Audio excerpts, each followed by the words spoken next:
দিহিং পাটকাই প্ৰকৃতিৰ মধুৰ সৌন্দৰ্যক ধ্বংস কৰাৰ অধিকাৰ আছে জানো আমাৰ হাতত? কিন্তু যুগে যুগে ধ্বংস হৈ আহিছে প্ৰকৃতি।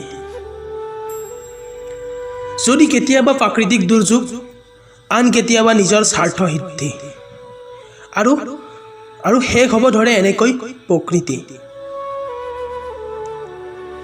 সেই চকুৰে শেষ নোহোৱা দিহিং পাটকাই আজি ধ্বংসৰ পথত। এয়া কোনো প্ৰাকৃতিক দুৰ্যোগ নহয়, হয় মাথো আমাৰ স্বাৰ্থ সিদ্ধি। যুগে যুগে হৈ অহা কাজিৰঙাৰ গড় হত্যা আজি জানো আছে একেদৰে সেই আগৰ দৰে? হয়তো নাই। শেষ হৈ গৈছে এনেকৈ সকলো, শেষ হৈ যাব এনেকৈ সকলো, মাথো ৰৈ যাব আমাৰ স্বাৰ্থবোৰ,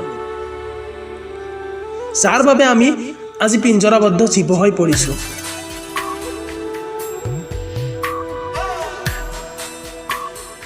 এয়া আমাৰ স্বাৰ্থ সিদ্ধিৰ পৰিণতি। ধ্বংস হৈ শেষ হৈ গ'ল সকলো।